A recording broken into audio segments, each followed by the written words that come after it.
My name is Evelyn Reed. I am 52 years old, and my work in predictive modeling for quantum computing has quietly made me one of the wealthiest women in the tech sector. But for the better part of the last 2 decades, to my only son, Leo, and my ex-husband, Richard, I was little more than a faulty ATM that occasionally dispensed unsolicited advice. They saw my success not as a source of pride, but as a utility, a well that would never, and should never, run dry. I lived in a modest 3-bedroom apartment, drove a sensible sedan, and wore clothes that were practical, not ostentatious. This was a deliberate performance, a carefully constructed illusion to manage their insatiable expectations. If they knew the true depth of my resources, I feared their demands would simply escalate from extravagant to galactic. For them, I was the provider, the fixer, the safety net woven from my sleepless nights and relentless ambition. For me, it was a long, cold winter of the soul, a penance I paid for a crime I never committed, the crime of wanting my own family to love me for who I was, not for what I could buy them. The pattern began so early, almost imperceptibly. I remember Leo's 8th birthday. I had spent a month handcrafting a detailed model of the solar system, complete with rotating planets and a light-up sun. It was a reflection of my own passions, a piece of my world I wanted to share with him. He unwrapped it, looked at it with a blank expression, and then turned to Richard, who was holding a large, gaudily wrapped box. "Is that the new game box, Dad?" he asked, his eyes wide with anticipation. Richard winked at him, a conspiratorial glance that cut me out of the circle. "Your mom got you the science project," he said, the word project laced with a faint, almost imperceptible disdain. "But I got you the fun. The solar system I had poured my heart into was relegated to a corner, where it gathered dust for a year before being quietly thrown away." The game box, however, became the center of his world. It was a lesson I failed to learn at the time. My effort, my love, my very essence was academic and boring. Their version of love was transactional, wrapped in plastic and paid for with a credit card. As Leo grew, so did the price tags. When he turned 16, I wanted to buy him a safe, reliable car. Richard convinced him he needed a vintage sports car, a gleaming red monstrosity that was as impractical as it was expensive. "He needs to have status, Evelyn," Richard had argued, his voice smooth and reasonable. "You can't have him showing up to school in some mom car. Think of his confidence." So I paid for it. And I paid for the insurance, which was astronomical. And 6 months later, I paid for the extensive repairs after Leo, showing off for his friends, wrapped it around a telephone pole. He was unscathed, but his first words to me at the scene, as I stood there trembling with relief that he was alive, were not "I'm okay," or "I'm sorry." They were, "Can we get a better one this time? Maybe a German model." Every failure was cushioned by my checkbook. The prestigious university he dropped out of after 2 semesters because the classes were too early. I paid the non-refundable tuition, a sum of nearly $80,000. The series of failed startups, a gourmet dog food delivery service, a line of artisanal phone cases, a social media platform for pet influencers, were all funded by me. Each venture was presented with boundless enthusiasm by Leo and endorsed with gravitas by Richard. Each failure was met not with introspection, but with a new, more expensive idea. I became an investor in my son's mediocrity, the sole shareholder in his perpetual adolescence. My best friend, Clara, a woman with a spine of steel and a tongue to match, saw it for what it was.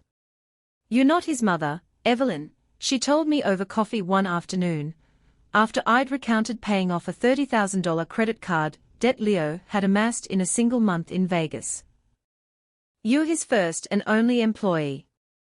And your ex-husband is the crooked union boss, negotiating ever sweeter deals on his behalf. When are you going to go on strike?" I would just shake my head, a familiar ache settling deep in my chest. "He's my son, Clara. I just want him to be happy. I just want him to see me," she sighed, her gaze softening with a pity I hated. He sees you, she said quietly. He sees a bank vault with the door wide open, and I continued to let it happen, hoping for a crumb of recognition, a moment of unsolicited gratitude.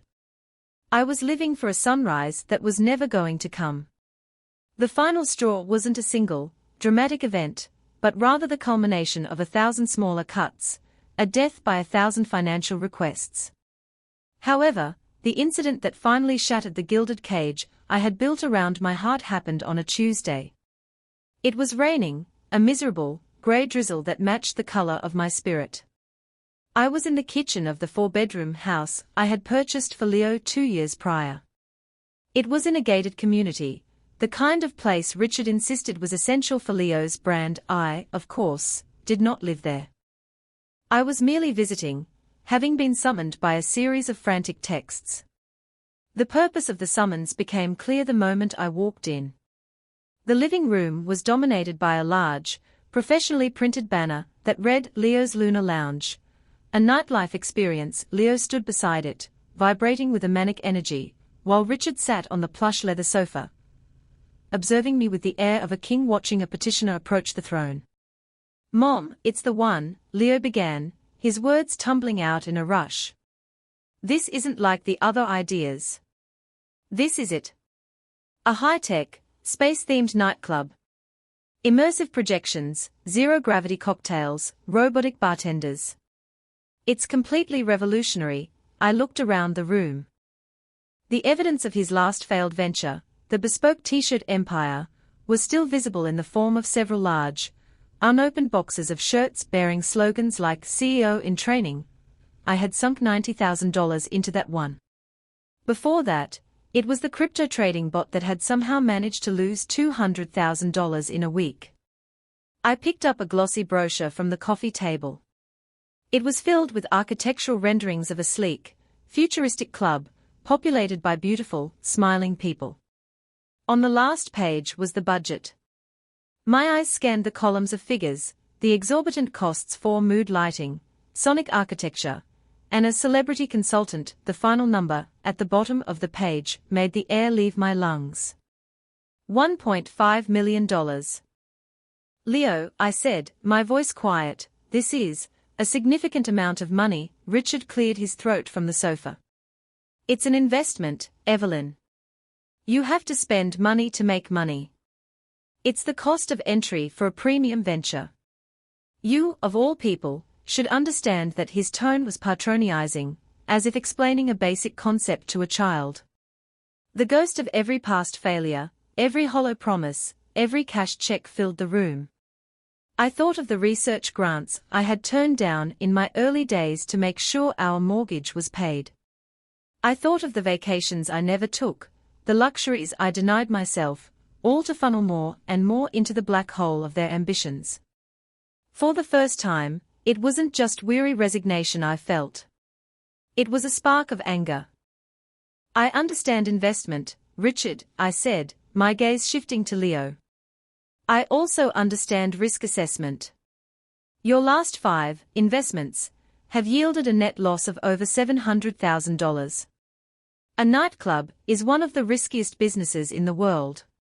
What's your collateral? What's your business plan beyond these glossy pictures?" Leo's confident smile faltered. He looked cornered. "The plan is solid. You have to trust me." "Dad trusts me." He looked to Richard for support. "She's being negative, Dad.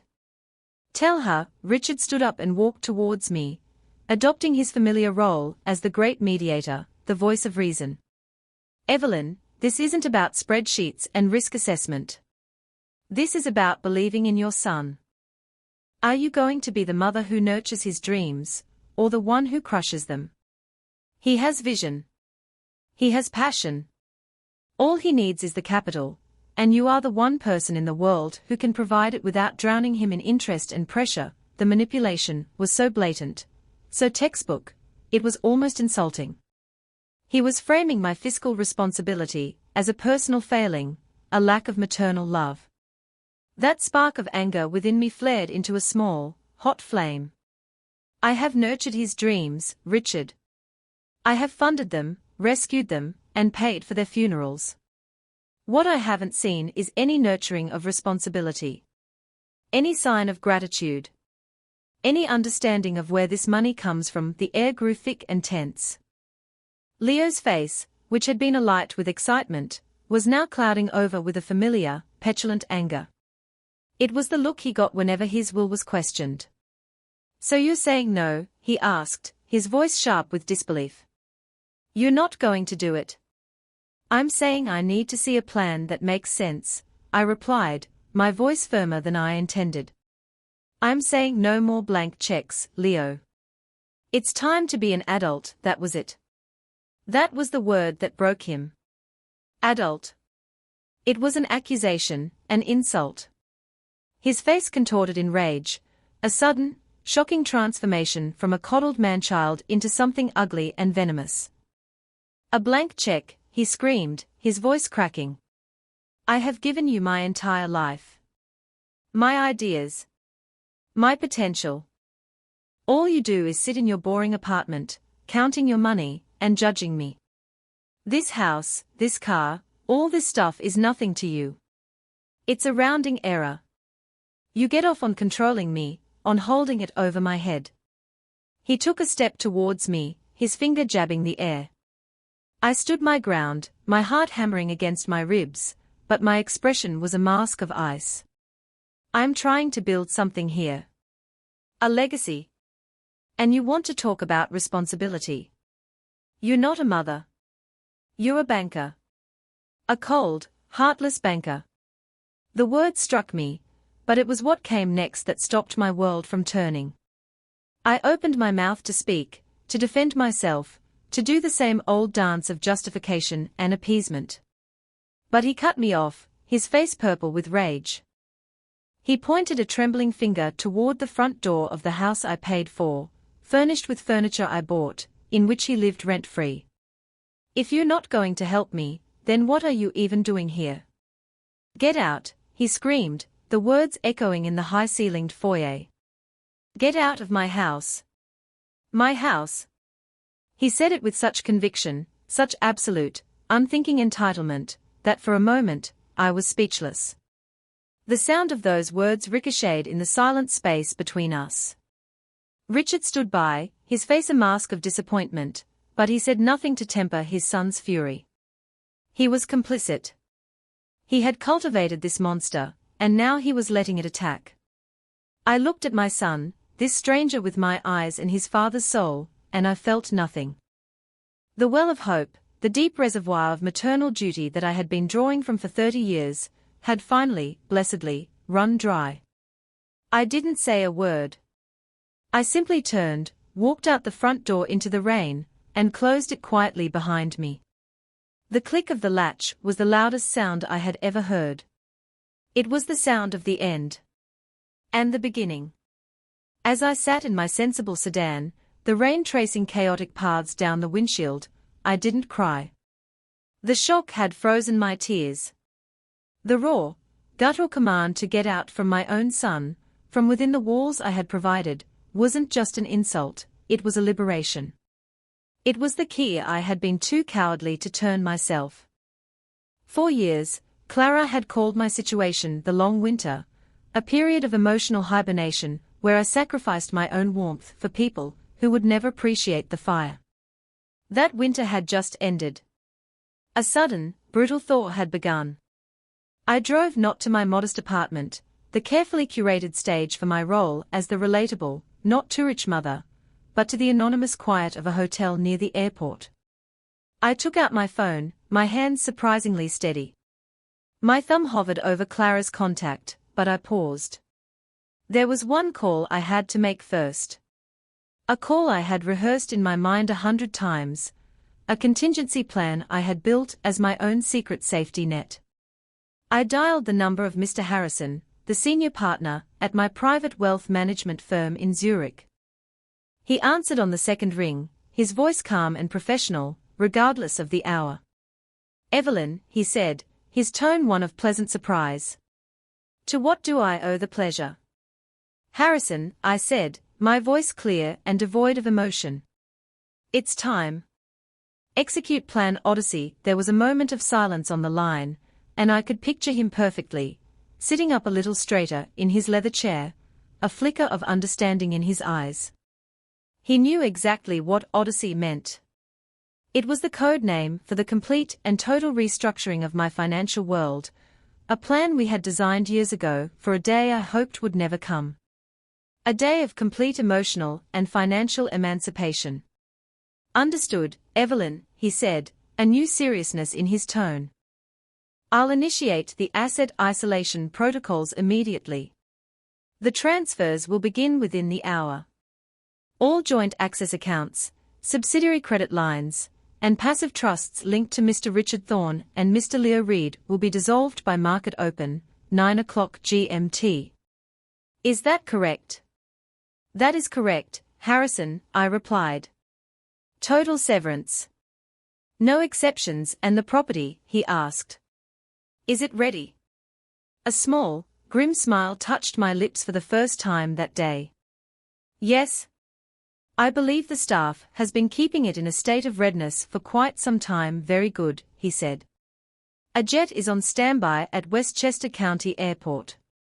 Your new security credentials, passports, and digital keys were couriered to a private locker there 6 months ago.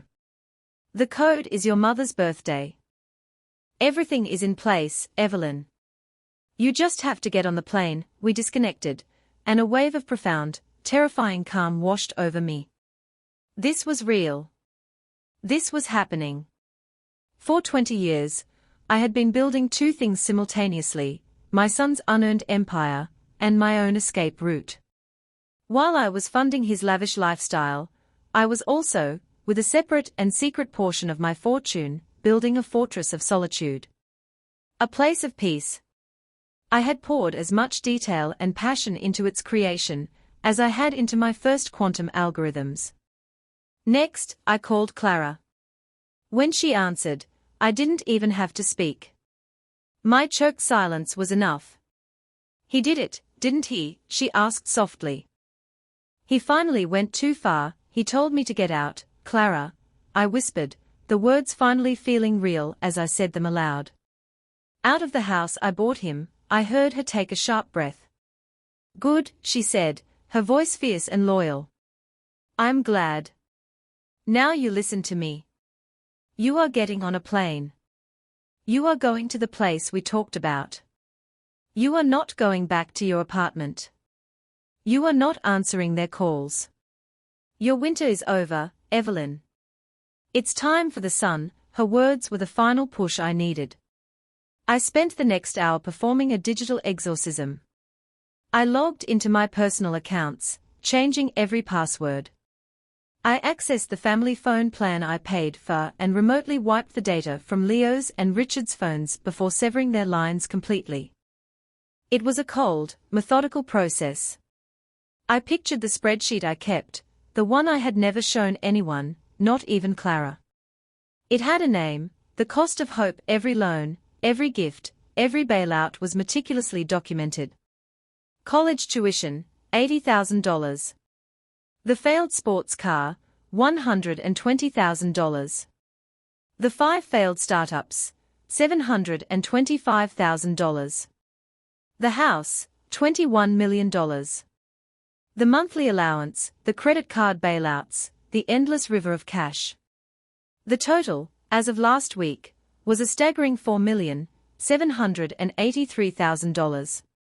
I looked at the number, not with regret, but with a sense of finality. It was the price of my freedom. I blocked Richard's number. I blocked Leo's number. Then I went through my contacts and blocked every one of Richard's family members, every one of Leo's sycophantic friends, whose loyalty I had inadvertently purchased over the years. With each tap of the screen, I felt a chain breaking. Finally, I held my finger over Leo's contact. The picture showed him smiling on a yacht in the Mediterranean, a trip I had paid for as a graduation present for a degree he never earned. I thought of the little boy with the solar system, the child I had desperately wanted to connect with. A single, hot tear finally escaped and rolled down my cheek. It wasn't a tear of sadness. It was a tale of mourning for a relationship that had never truly existed. I pressed delete contact and just like that, he was gone. I dropped the phone into my purse, started the car, and drove toward the airport, toward Plan Odyssey, toward the rest of my life. The next morning, the sun that rose over the Bahamas was a brilliant, blinding white. It streamed through the floor-to-ceiling glass walls of a villa perched on a private stretch of pink sand beach, illuminating the dust motes dancing in the air. I stood on a marble terrace, a cup of real Kona coffee in my hand, and watched the turquoise water gently lap the shore. This was not a hotel. This was my home. The home I had secretly been building for 5 years. A $50 million sanctuary of glass, white coral stone, antique, powered by its own solar grid, and connected to the world via a private satellite uplink. It was staffed by a small, discreet team, who knew me only as Ms. Reed, the owner. There was no trace here of the weary, apologetic woman, who lived in a sensible apartment and drove a sensible car. This place was the physical manifestation of my success, my genius, and now, my freedom. Back in New York, another kind of morning was dawning for Leo and Richard. I could picture it with perfect clarity. Leo, waking up around noon, would have tried to order an extravagant breakfast on his food delivery app, only to have his card declined. A moment of confusion, followed by annoyance. He would have tried another card. Declined. The first flicker of panic. He would have called Richard, his voice a whining complaint. Richard, ever the smooth operator, would have tried to use his own card to placate him, only to find his also declined. That would have been the moment the annoyance turned to ice-cold dread. Their frantic calls to my phone would have gone straight to a disconnected message. Their texts would have vanished into the ether. Their world, built entirely on my infrastructure, had been switched off at the source. The real panic would have set in when they logged into their bank accounts. The generous monthly allowance I deposited like clockwork, gone. The trust fund I had established for Leo, which he could borrow against, dissolved. The joint investment portfolio Richard had access to, liquidated and transferred. They were financially naked. Stripped bare. Their next move was predictable. They would drive to my apartment, the modest little place they so disdained, ready to demand an explanation, to bully me back into compliance. They would have been met with a for sale sign on the lawn and an empty building, my few personal effects having been packed and shipped by a discreet moving service overnight. The ensuing rage, the confusion, the sheer, sputtering indignation, must have been cinematic. I felt a sliver of something that wasn't quite pleasure, but a grim, quiet satisfaction. It was the feeling of a long unbalanced equation finally being solved. Around 3 p.m. Bahamas time, my new encrypted satellite phone buzzed. It was a video call from an unknown number. I knew who it was. My lawyer had sent them a single, secure link for a one-time, non-recordable conference. It was the only communication I would grant them. I answered, my image appearing on their screen. I was sitting in a large armchair, the brilliant blue of the Caribbean Sea framed perfectly behind me. I looked rested. I looked calm. I looked, for the first time in their memory, powerful. Their faces appeared, pixelated and angry, crammed together in front of a laptop camera. They were in the living room of Leo's house, the Lunar Lounge banner still hanging mockingly behind them. Leo's face was blotchy and red, his eyes wild with a mixture of fear and fury. Richard looked pale, his usual veneer of calm superiority completely shattered. "What is this, Evelyn?" Richard began, his voice strained. "What have you done? All of our accounts are frozen. We can't access anything. This is insane." "It's not insane, Richard," I said, my voice even and measured. "It's a course correction. I have simply reclaimed my assets. The assets I earned. The assets you have been living off of for the last 20 years, Leo lunged toward the camera. Your assets. That's my money. You promised. It's my inheritance. You can't inherit from someone who is still alive, Leo, I replied calmly. And you seem to have forgotten something. Yesterday, you screamed at me to get out of your house. You made your position very clear. You wanted me out of your life. I am simply honoring your request in the most comprehensive way possible. You wanted me gone. I'm gone. This is about the nightclub, isn't it? He spat. You're punishing me because I have ambition. Because I want to make something of myself. I almost laughed. The irony was suffocating. Leo, I have a document on my computer. A spreadsheet. It details every dollar I have given you since you turned 18. It includes tuition for degrees you never finished, seed money for businesses you abandoned, bailouts for debts you irresponsibly accrued. The total is just shy of $5 million. That wasn't an investment in your ambition. It was a subsidy for your refusal to grow up. But that subsidy has now ended. Richard tried to interject, his voice taking on a pleading, manipulative tone. Evelyn, think about what you're doing. We are a family. You're his mother. You can't just throw him out into the world with nothing. A family? I asked, and this time a dry, humorless smile touched my lips. A family is a system of mutual support, Richard. A system of love and respect. What we were was a parasitic ecosystem, and I was the host. But the host has now developed an immune response. As for throwing him out with nothing, I've left one thing for you both. The house. I've signed it over, free and clear. It's yours. Leo looked momentarily triumphant, until I continued. However, the property taxes are due in 3 months. They are $82,000 a year. The utilities, which are now in your name, average about $3,000 a month. The house is yours to live in, or to sell. The choice is yours. It's time for you to learn the difference between assets and liquidity. You have one. You have none of the other. It's time for you to get jobs. The silence that followed was profound. The reality of their situation was crashing down on them like a tidal wave.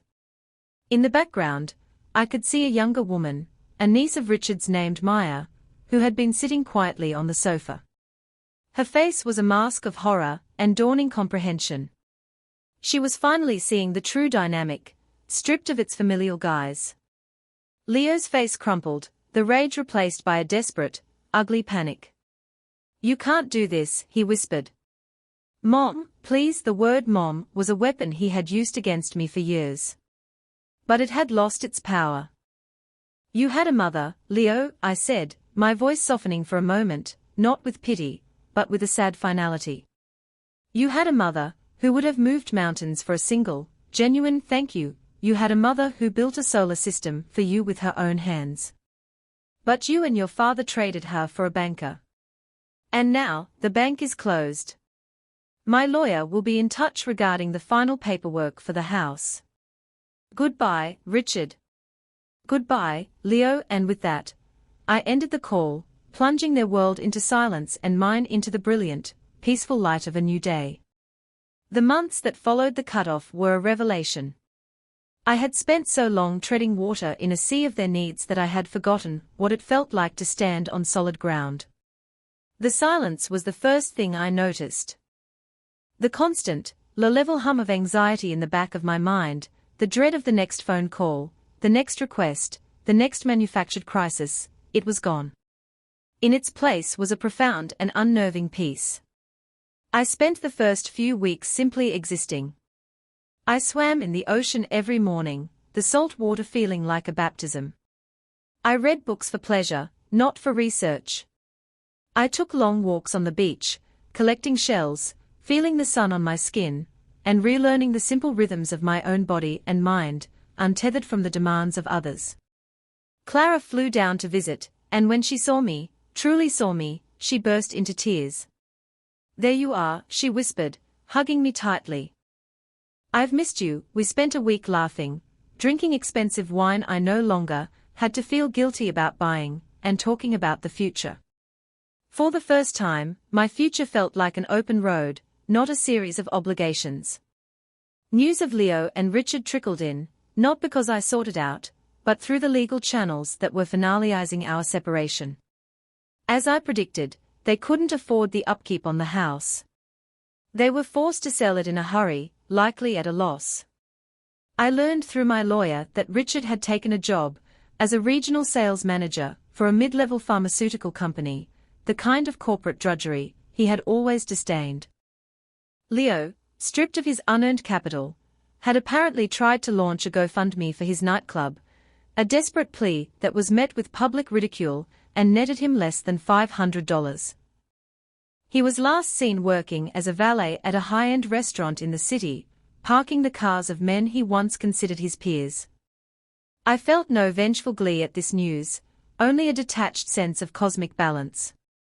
Their lives hadn't been destroyed by me, they had simply reverted to their natural state, the state they would have been in all along without my constant intervention. They were now living the consequences of their own choices and capabilities. One afternoon, a letter arrived, forwarded by my legal team. It was from Maya, Richard's niece, the young woman who had witnessed the final video call. Her handwriting was shaky, the letter filled with a raw and honest remorse. "Dear Evelyn," it began. "I am so sorry. I sat in that room for years, listening to the way they talked about you, the way they planned how to ask you for money. I was young, and I saw it as normal. As just how things were, but seeing your face on that screen, so calm and so far away, and hearing the truth in your voice, it was like a spell being broken. I saw the greed and the entitlement for what it was. They weren't building a legacy, they were parasites. I am ashamed of my silence. I hope, one day, you can find peace. You deserve it." I read the letter twice, then folded it carefully. It was a single, unexpected flower growing in the crater left by the explosion. It was a confirmation that the truth, once spoken, has a power all its own. I wrote back a short, simple note, thanking her for her honesty and wishing her well. Perhaps, years from now, a new, healthier connection could be forged. But it would be on my terms. My time. My rules. As the first year of my new life drew to a close, I realized my work wasn't finished. My fortune, my mind, my energy, they had been misdirected for decades. It was time to reclaim my own legacy. I established the Reed Foundation for Women in Quantitative Sciences, endowing it with $100 million. Its mission was to fund the brilliant, underappreciated minds of young women who, like me, saw the world in patterns and possibilities. I wanted to build something that would last, something that nurtured real potential, not just entitlement. My life now is full. Not with the frantic energy of meeting others' demands, but with the quiet, powerful purpose of my own making. I host small gatherings at my home, not for sycophants, but for brilliant minds, poets, scientists, artists, and thinkers. My chosen family. We talk about ideas that could change the world, not ventures that will fund a lifestyle. Sometimes, as I watch the sunset paint the sky in hues of orange and purple, I think of that little boy and the solar system. I mourn the mother-son relationship I never had. But I no longer mourn the woman I used to be. I had to burn down my old life to rise from the ashes. I had to get kicked out of a house I owned to finally find my way home. She was a woman who believed that love could be earned through sacrifice. But she was wrong. Love, respect, and dignity are not things you purchase for others. They are things you must first demand for yourself. What Evelyn did was an act of extreme self-preservation. She used the very resource her family exploited, her wealth, to create an unbreachable boundary. Some might call her actions cold or cruel, a heartless abandonment of her only child. They might argue that a mother's love should be unconditional, that family ties obligate us to forgive and support, no matter the cost. Others would see it as the ultimate act of empowerment. They would argue that enabling destructive behavior isn't love, it's complicity. That true self-respect sometimes requires a radical amputation of toxic relationships. Evelyn didn't just move into a mansion, she moved into a life of her own making, free from the crushing weight of emotional and financial exploitation. She chose her own peace over their comfort. Was she a vengeful mother, or a liberated woman? Was this an act of cruelty, or an act of profound self-love? The line between the two is often drawn by the person telling the story. What do you think? Share your thoughts below.